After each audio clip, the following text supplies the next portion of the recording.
बिस्मिल्लाहिर्रहमानिर्रहीम अस्सलाम वालेकुम।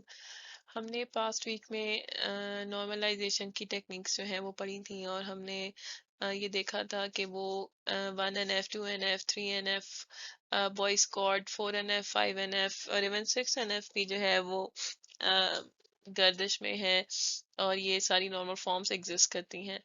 तो लेकिन हमने जो कवर की थी अब तक वो हमने वॉइस कॉर्ड तक कवर की थी।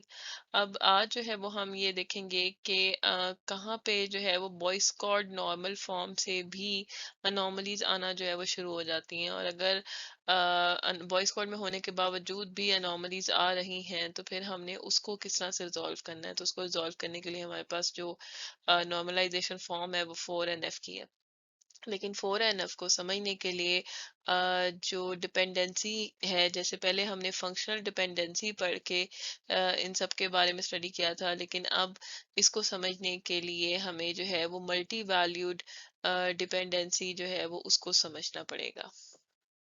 तो अब फोर्थ नॉर्मल फॉर्म क्या है? जैसे हमारी बाकी नॉर्मल फॉर्म्स में होता है, इसी तरह से 4 NF में होने का मतलब ये है कि पहले से रिलेशन बॉयज कॉर्ड में हो। अगर वो है और फिर कोई मसला आता है तो फिर ही हम जो है ना वो देखते हैं अगली नॉर्मल फॉर्म पे जाने से।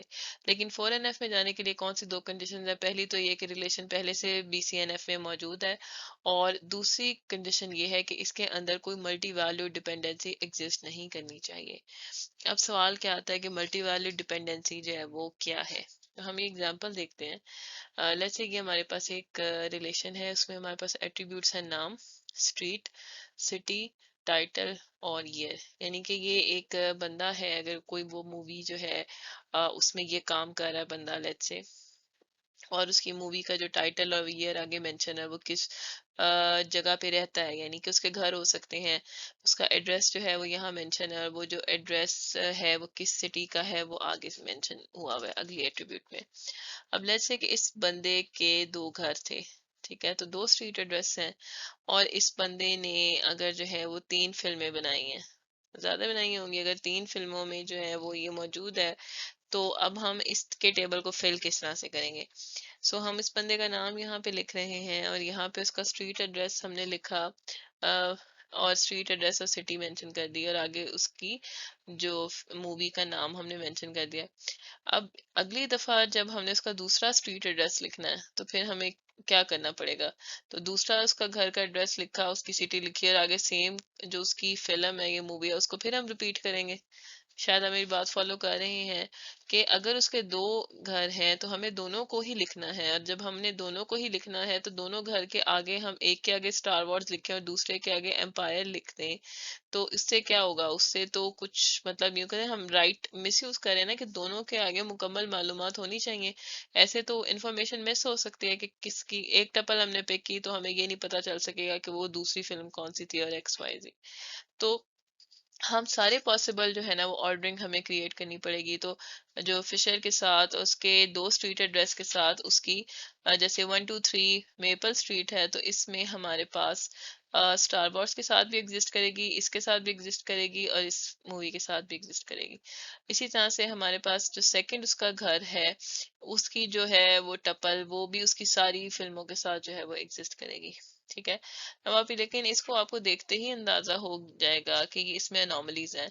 लेकिन क्वेश्चन ये है कि क्या ये टेबल जो है वो BCNF के अंदर है कि नहीं है? तो BCNF में होने के लिए हमें इसकी FTs जो हैं वो पता होने जरूरी है। तो हम अगर इसको आप पॉज करके ना टाइम लगाएं इसके ऊपर और ये देखें, तो आपको ये अंदाजा होगा कि इसके अंदर जो है वो FT, कोई भी FT जो है वो एग्जिस्ट नहीं करती, कोई भी एग्जिस्ट नहीं करती। तो हमें ये बताया कि अगर कोई FT ऐसी है ही नहीं जो कि वॉयलेट करे, तो ये जो है ऑटोमेटिकली टेबल जो है वो BCNF में चला जाता है। तो this table is in BCNF। लेकिन 4NF में है कि नहीं? 4NF में, BCNF में तो है, तो 4NF में जाने का मतलब ये कि इसमें मल्टी वैल्यू डिपेंडेंसी नहीं होनी चाहिए।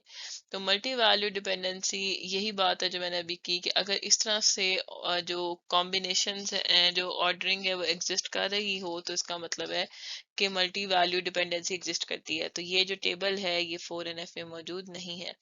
अब हम आगे जाके ये देखते हैं कि मल्टी वैल्यू डिपेंडेंसी कहते किसको है। तो हमारे पास क्या होगा, हम कब कहेंगे कि किसी रिलेशन में एमवीडी एग्जिस्ट करती है। पहले तो एक उसकी रिप्रेजेंटेशन देख लेते हैं। रिप्रेजेंटेशन ये है कि आपके पास कोई भी सेट ऑफ एट्रीब्यूट्स अगर मल्टी वैल्यू डिपेंडेंसी एग्जिस्ट करती है इनके दरमियान में, तो we will show it by this symbol basically. तो डबल एरो के साथ जो है वो हम कहेंगे तो ए जो है ए और बी के साथ जो है वो मल्टी वैल्यू डिपेंडेंसी एग्जिस्ट करती है। अब इसका क्या मतलब है, लेट्स से हमारे पास एक रिलेशन है, उसमें एक ए सेट ऑफ एट्रीब्यूट्स हैं, एक बी सेट ऑफ एट्रीब्यूट्स हैं, और दूसरी एट्रीब्यूट्स हैं, वो कोई भी हो सकती हैं, ठीक है। और हमारे पास दो टपल्स हैं टी और यू। अब इन टी और यू के अंदर जो इनकी ए सेट ऑफ एट्रीब्यूट्स हैं वो सेम है, यानी इनका ए एक जैसा है, लेकिन इनका क्या है, इनका बी डिफरेंट है, बी1 और बी2 है, और इनका जो आर है वो भी डिफरेंट है। सो आर1 है और आर2 इनका ये है, लेकिन वो सिर्फ ए जो है ना उनका एक जैसा है। सो इसका क्या मतलब है कि टी का जो ए सेट ऑफ एट्रीब्यूट्स हैं वो यू के सेट ऑफ एट्रीब्यूट्स के साथ मिलता होना चाहिए। सो ये पहली कंडीशन तो ये है। दूसरी फिर बात यह है कि जो तीसरी एक टपल है वी, जो टी और यू के अलावा है, वो उसका भी ए जो है वो मैच करता हो हमारे पास टी के साथ, यानी इसका और इसका ए सेट मैच करता हो, तो ये मैच कर रहा है, ए हो गया। लेकिन इसका जो बी सेट है, ठीक है, इसका बी सेट भी किससे मैच करता हो, वो भी टी जो है ना वो टी टपल के बी सेट के साथ मैच करता हो, यानी कि इनका बी भी सेम हो, यानी वी जो है वो टोटली टी के ए और बी एट्रीब्यूट्स के साथ मैच करती हो। लेकिन इसका जो अगला सेट है, रेस्ट ऑफ द एट्रीब्यूट्स हैं, वो किसके साथ मैच करती हूँ, वो यू टपल के साथ मैच करती हूँ, यानी वी का रेस्ट है वो यू के रेस्ट के साथ जो है वो मैच करता हो। तो अगर तो ऐसे है तो हम कहेंगे कि ए और बी के जो दरमियान में है वो मल्टी वैल्यू डिपेंडेंसी एग्जिस्ट करती है। मैं रिपीट करती हूँ बात को, हमारे पास दो टपल्स होंगी टी और यू, वो जो टी और यू हैं वो अपने ए सेट ऑफ एट्रीब्यूट्स उनके एक जैसे होंगे, वो उनके बी सेट ऑफ एट्रीब्यूट्स जो है वो मुख्तलिफ होंगे, और उनके आर सेट ऑफ एट्रीब्यूट्स भी मुख्तलिफ होंगे। एक तीसरी टपल भी एग्जिस्ट करती होगी जिसका ए और बी सेट जो है वो मैच करता होगा टी के साथ, ठीक है।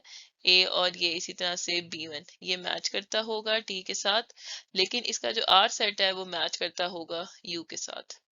और अगर मैं वाइस वर्सा भी कहने की कोशिश करूं कि एक और टपल हो जाए डब्ल्यू, और उसका ए सेट मैच करता हो यू के साथ और बी सेट भी मैच करता हो यू के साथ, तो उसका जो आर सेट है वो मैच करता हो टी के साथ, यानी मैंने उल्टा कर दिया, मैंने डब्ल्यू को यू के साथ कर दिया। तो इस तरह से अगर कॉम्बिनेशन एग्जिस्ट करते हैं तो फिर हम कहेंगे कि मल्टी वैल्यू डिपेंडेंसी। अब आगे जाके इसको एग्जाम्पल से और समझने की कोशिश करते हैं। चले पहले आसान एग्जांपल देखते हैं फिर मुश्किल एग्जांपल देखते हैं। लेट्स से हमारे पास अप्लाई का एक रिलेशन है, उसमें तीन एट्रीब्यूट्स हैं, और जो स्टूडेंट्स हैं वो अप्लाई करते हैं मुख्तलिफ यूनिवर्सिटीज़ में, और उनकी जो है वो मुख्तलिफ हॉबीज़ हो सकती हैं, ठीक है। तो एसएसएन नंबर है उसका, सोशल सिक्योरिटी नंबर है किसी स्टूडेंट का, और लेट्स से कि वो स्टैनफोर्ड में अप्लाई करता है, 123 स्टैनफोर्ड, और उसकी हॉबी है ट्रम्पेट बजाता है वो, ठीक है।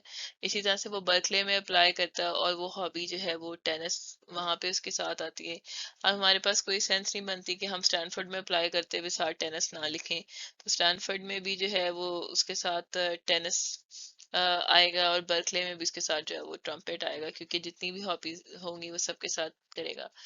तो पहले तो ये चेक है कि इसमें मल्टी वैल्यू डिपेंडेंसी एग्जिस्ट करती है कि नहीं करती। तो हमारे पास ये हमारी टी टपल है, यू टपल है, ये दोनों ए सेट के ऊपर एग्री कर रहे हैं, यानी इनका जो है वो एसएसएन सेम है, लेकिन इनका बी भी डिफरेंट है और इनका जो है वो सी भी जो है वो डिफरेंट है, ठीक है। जो रेस्ट सेट है इनका वो भी डिफरेंट है।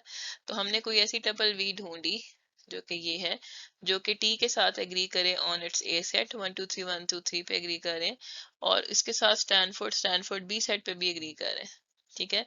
लेकिन इसके रेस्ट ऑफ द सेट में वो यू के साथ एग्री कर रहे हैं, यानी टेनिस और टेनिस। बात शायद हमने फॉलो कर ली होगी।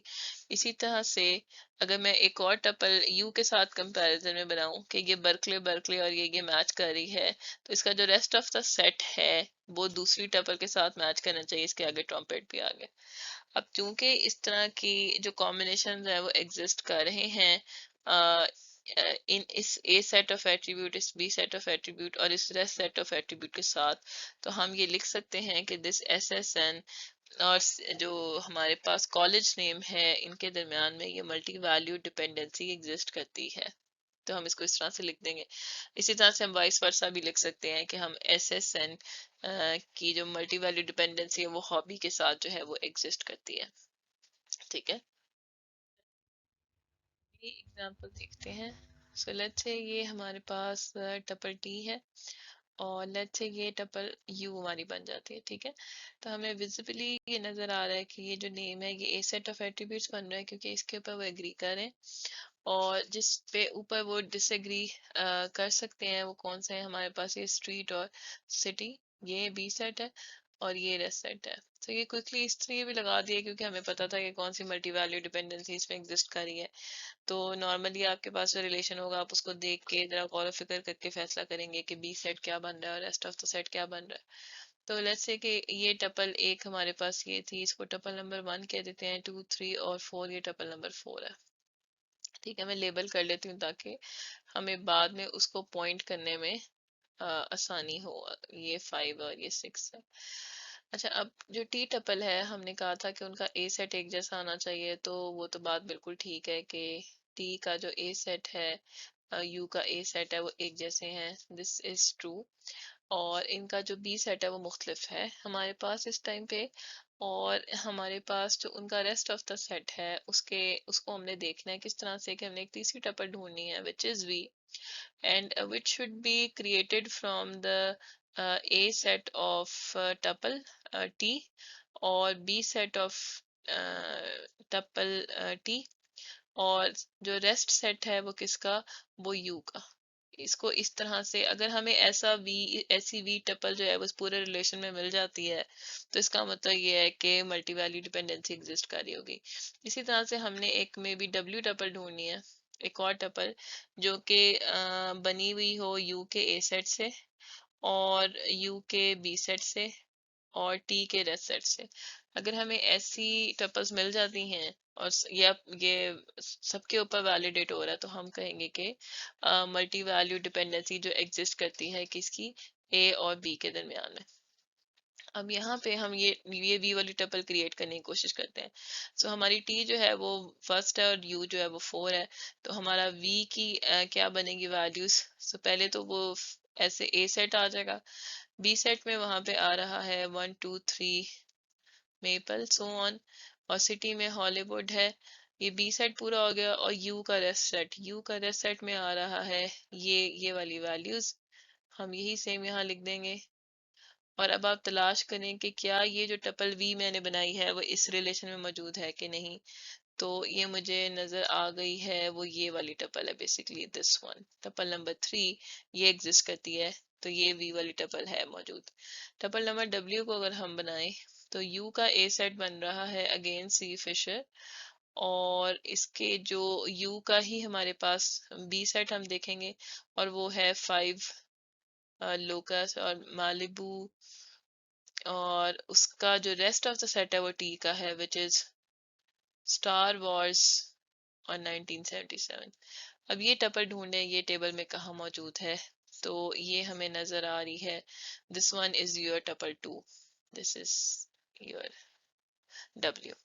अब आप इसको किसी के ऊपर भी ट्राई करें तो आप देखेंगे कि ये सारे कॉम्बिनेशन जो हैं वो हर हर टपल के दूसरी टपल के साथ एग्जिस्ट कर रहे हैं। तो ये चूंकि मौजूद है तो हम ये कहेंगे कि अवर ए सेट और मल्टी वैल्यू डिपेंडेंसी एग्जिस्ट करती है हमारे बी सेट के साथ, और बी सेट में स्ट्रीट और सिटी जो है वो शामिल था। अच्छा, एक और अब एग्जांपल देखते हैं। पहले तो हमने वो टेबल्स देखे थे जो BCNF में मौजूद थे, और उनको फिर जो है वो ये देखा कि वो 4NF में थे कि नहीं। तो 4NF में तब होते अगर उनमें मल्टी वैल्यू डिपेंडेंसी ना होती। तो अब जो पिछले हमने एग्जांपल्स देखी थी उसमें मल्टी वैल्यू डिपेंडेंसी दोनों टेबल्स में एग्जिस्ट कर रही थी, तो इसका मतलब है कि वो दोनों टेबल्स 4NF में मौजूद नहीं थे। इस एग्जांपल में हमने थोड़ा सा अपना आइडिया जो है वो चेंज कर लिया केस स्टडी। तो आप ये देखेंगे कि सिर्फ प्रॉब्लम के चेंज होने से आपका रिलेशन में किस नॉर्मलाइजेशन फॉर्म है वो भी बात चेंज हो जाएगी। तो हमारी चेंज क्या आई है कि हम कॉलेजेस को अगर सिलेक्टिवली हॉबीज बताएं, यानी कि अब सारे कॉम्बिनेशंस एग्जिस्ट नहीं करने, हर कॉलेज के लिए इंडिविजुअल हॉबी होगी, तो अब उस पर्टिकुलर केस में चूंकि वो कॉम्बिनेशंस एग्जिस्ट नहीं कर रहे, तो फिर उसमें कोई एमवीडी भी एग्जिस्ट नहीं करेगी, तो ऑटोमेटिकली ये डिज़ाइन अच्छा भी हो जाएगा। ये डिज़ाइन पहली बात ये है कि बीसीएनएफ में होगा, और उसके बाद चूंकि इसमें कोई एमवीडी भी एग्जिस्ट नहीं कर रही, तो ये 4NF में होगा। और क्योंकि कॉम्बिनेशन एग्जिस्ट नहीं कर रहे, तो इसका मतलब है रिडंडेंसी एग्जिस्ट नहीं करती, तो अनोमलीज भी नहीं है, अनोमलीज कम हो गई है। अच्छा, अब प्रॉपर्टीज हैं, जैसे हमने फंक्शन डिपेंडेंसीज की प्रॉपर्टीज देखी थी, एमवीडी की भी प्रॉपर्टीज हैं। ट्रिवियल एमवीडी क्या होती है, नॉन ट्रिवियल क्या होती है, सेम डेफिनेशन है जो पहले पढ़ी थी, कि अगर तो मैं ये ट्रिवियल डिपेंडेंसी इसको कहूँ कि ये ट्रिवियल है, तो उसका मतलब है कि B should be the subset of A, या फिर ए और बी के यूनियन से अगर सारी एट्रीब्यूट्स आ जाती हैं, तो हम कहेंगे कि ये ऐसी एमवीडी जो है वो ट्रिवियल एमवीडी है। इसी तरह से नॉन ट्रिवियल इसके बिल्कुल ऑपोजिट होगी। इसी पैटर्न पे अगर हम ये कहें कि इफ जो है वो ए और बी के दरमियान में मल्टी वैल्यू डिपेंडेंसी एग्जिस्ट करती है, और बी और सी के दरमियान में भी करती है, तो हम इसको ट्रांजिटिव रूल के तहत ऐसे भी लिख सकते हैं कि ए और सी के दरमियान में मल्टी वैल्यूड डिपेंडेंसी भी मौजूद है। स्प्लिटिंग और कॉम्बिनेशन रूल जो है वो इसके ऊपर अप्लाई नहीं होता, क्योंकि आप खुद ही देख लें कि इसी सेम एग्जांपल के ऊपर हमारे पास ये एग्जिस्ट करती थी। अगर इसको मैं बाय स्प्लिट रूल आप कहें कि मैं इस तरह से लिख दूं, तो अब आप इसको क्रॉस चेक करें कि सिटी को फिक्स करके उसके साथ उसके सारे कॉम्बिनेशंस क्या इस तरफ एग्जिस्ट कर रहे होंगे, तो वो ऐसा नहीं हो रहा होगा। इसी तरह से स्ट्रीट को आप फिक्स करके बाकी सारों को रेस्ट ऑफ द एट्रीब्यूट्स बना लें, और फिर टपल ढूंढने की कोशिश करें, तो वो आपको उसमें नहीं मिलेंगी। तो इसका मतलब ये है कि ये जो रूल है एमवीडी के केस में स्प्लिटिंग और कॉम्बिनेशन ये होल्ड नहीं करता। तो एग्जाम्पल देख लें आप यहाँ पे। तो ए सेट आपका ये हो जाए और आपका बी सेट सिर्फ ये रह जाए, तो ये आपका रेस्ट ऑफ द सेट है। ठीक है, तो अब आप ये देखें कि ऐसी वी टपल तलाश करें जिसमें ये आ रहा हो, 5 लोकस्ट आ रहा हो, और ये तो ए और बी सेट के ऊपर एग्रीमेंट हो गया, और सी सेट जो है वो दूसरे का आ रहा हो, which is Malibu star Wars इन 1997। और आपको क्लियर इंडिकेशन मिल गई सिर्फ इस बात से कि मैं लोकस्ट जो 5 लोकस्ट के आगे जब मालिबू के साथ इसका कॉम्बिनेशन बनाने की कोशिश करूंगी, तो ये तो पॉसिबल ही नहीं है कि एड्रेस जो है वो किसी और शहर का किसी और शहर में जाकर जो है वो लाई कर रहा हो। तो ये जो रूल है ये एग्जिस्ट नहीं करता स्प्लिटिंग और कॉम्बिनेशन का। इसके अलावा फर्दर अगर हम ये कहते हैं कि ए और बी के दरमियान में मल्टी वैल्यू डिपेंडेंसी एग्जिस्ट करती है, या ये कहें कि ए मल्टी डिटरमाइंस बी, तो then A also multi determines the rest of the attributes. यानी हम ऐसे भी लिख सकते हैं, जैसे अगर हमारे टेबल में ये 3 सेट थे, ए बी और सी, तो ये हमें नजर आ गया था कि ए मल्टी डिटरमाइंस बी, तो then we can also write that A multi determines C. ये ऑटोमेटिकली जो है वो बात हो जाती है, जो कि कॉम्प्लीमेंटेशन रूल के तहत हम इसको इस तरह से भी लिख सकते हैं। ठीक है, जैसे यहाँ पे ये बात है कि नेम से स्ट्रीट और सिटी है, तो वाइस वर्सा नेम से टाइटल और ईयर भी जो है वो एग्जिस्ट करता होगा। तो जो एक और हमारे पास एक इंटरेस्टिंग रूल है वो ये कि F D is an MVD rule. if A functionally determines B, then A multi determines B as well। यानी एक बड़ी मजे की कंफ्यूजिंग बात है जिसको आप आसानी प्रूव कर सकते हैं इसी तरह से रिलेशन को ड्रॉ करके उसमें टपल्स बना के, कि आपके पास गिवन ये है कि आपके पास ये एट्रीब्यूट्स हैं ए बी और रेस्ट, और इसमें ये एफ डी एग्जिस्ट करती है कि अगर ए सेम होगा तो बी भी सेम होगा। यानी ये वाली जो बात है ये ट्रू है, और रेस्ट में कुछ भी हो सकता है, वी डोंट नो। तो हम ये कहेंगे कि ए ऑल्सो मल्टी डिटरमाइंस बी। अब इस बात का क्या मतलब है? इस बात का मतलब ये है कि there has to be a tuple V जिसका ए जो है वो टी के साथ मैच करता हो और बी भी टी के साथ मैच करता हो, तो this thing matches this thing, और साथ ही इसके जो है वो R2 भी एग्जिस्ट करता हो। ठीक है, सिमिलरली कोई चौथी टपल ऐसी भी हो सकती है जिसका ए और बी यू से मैच करता हो, लेकिन उसका जो है वो रेस्ट है वो R1 से मैच करता हो। तो ये तो इसमें कोई ऐसी जो है वो गलत बात नहीं आपको नजर आ रही, क्योंकि ये जो वी टपल बनी है ये सेम टपल बन गई है जो कि यू की थी, और ये जो डब्ल्यू टपल आपने बनाई है ये सेम वही है जो टी है। तो इसका मतलब ये कि हम कोई गलत बात नहीं करें कि if A functionally determines B then A also multi determines B. कुछ और रूल्स हैं फर्दर जिसमें ये कहते हैं कि अगर A multi determines B and A multi determines C ये दोनों एग्जिस्ट कर रहे हैं, तो हम ये भी कह सकते हैं कि A multi determines B intersection C. ये भी वैलिड बात है, ये इंटरसेक्शन रूल बुक में नहीं है लेकिन वैसे आपको बता दिया है मैंने। Similarly, transitive rule जो हमने कहा था कि if A multi determines B and B multi determines C, then we can also say that A multi determines C, and we can also write it as A multi determines C minus B. हम ये भी लिख सकते हैं, इसको transitive rule भी हम कह सकते हैं। अच्छा, अब ये है कि डिकम्पोजिशन का एल्गोरिदम क्या है, प्रॉपर्टीज हमने देख ली हैं, एमवीडी को स्टडी कर लिया है, अब इसको कन्वर्ट करने का तरीका भी देख लेते हैं। तो अब हमारे पास इजाफा क्या हो गया है किस बात का, कि पहले तो सिर्फ इनपुट रिलेशन और एफडीज होती थी, अब हमारे पास इनपुट रिलेशन भी है, एफडीज भी हैं उस रिलेशन की, और एमवीडीज भी हैं। ठीक है, अब हमने इस आर को डिकम्पोज करना है। तो हम करेंगे क्या कि पहले तो हमें कीज निकालनी है आर की, क्योंकि जब आप एफडीज आपको पता चल जाएंगी, जब तक आपको रिलेशन की कीज नहीं पता होंगी तो आप ये नहीं बता सकते कि वो जो एफडी है वो वायलेशन कर रही है कि नहीं कर रही।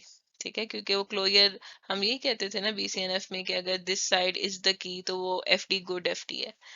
तो पहले तो हम कीज निकाल लेंगे, उसके बाद हम क्या करेंगे कि लूप स्टार्ट होगा।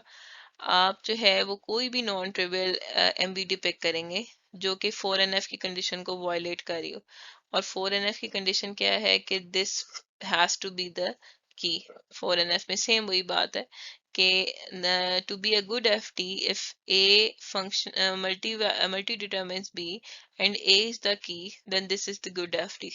ठीक है, तो अगर ऐसा नहीं है, ऐसी नॉन ट्रिवियल डिपेंडेंसी एग्जिस्ट नहीं करती जो कि 4NF को वॉयलेट नहीं कर रही, तो हम उसको पिक कर लेंगे।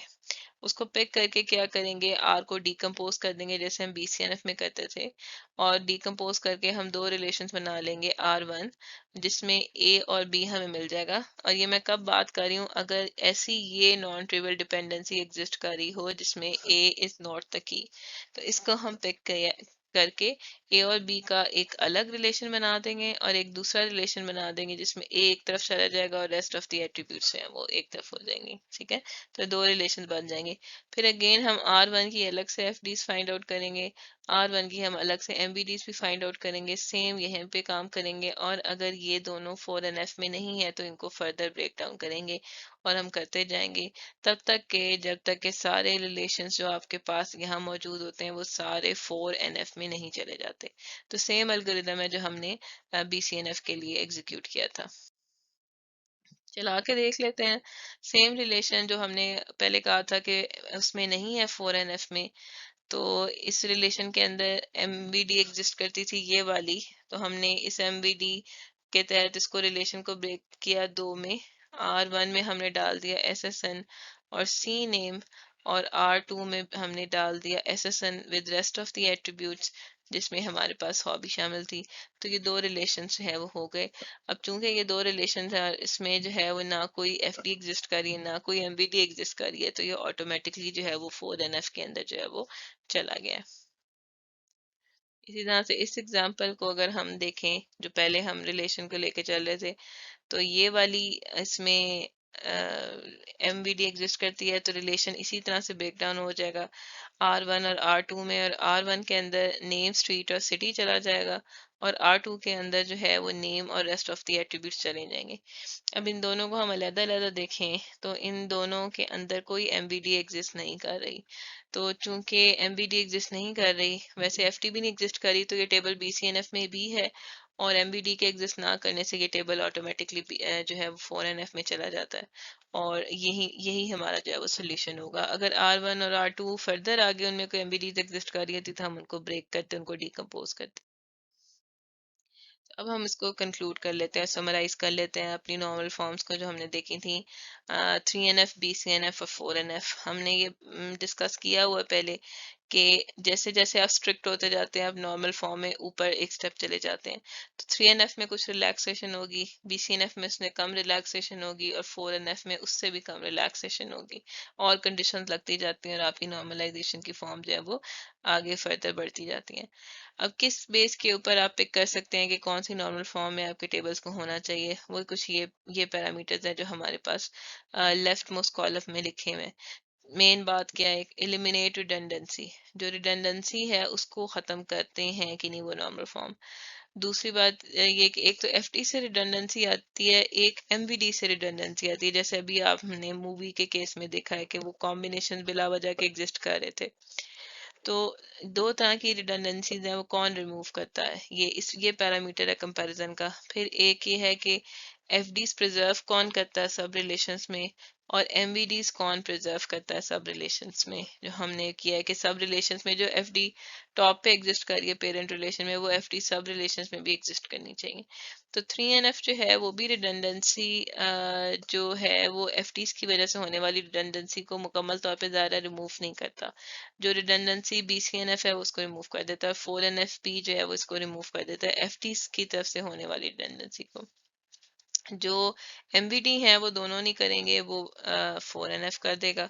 इसी तरह से जो FD की प्रिजर्वेशन है वो 3NF करता है, लेकिन BCNF और जो 4NF है ये दोनों नहीं प्रिजर्व करते। और जो MVD है वो जो कोई भी इसकी प्रिजर्व जो है ना वो नहीं करता। ठीक है, तो ये जो कंपैरिजन है इससे हमें अंदाजा हो जाएगा देख के कि आपको इनमें से कौन सा सेट जो है वो ज्यादा सूटेबल लगता है अपने प्रॉब्लम के लिहाज से।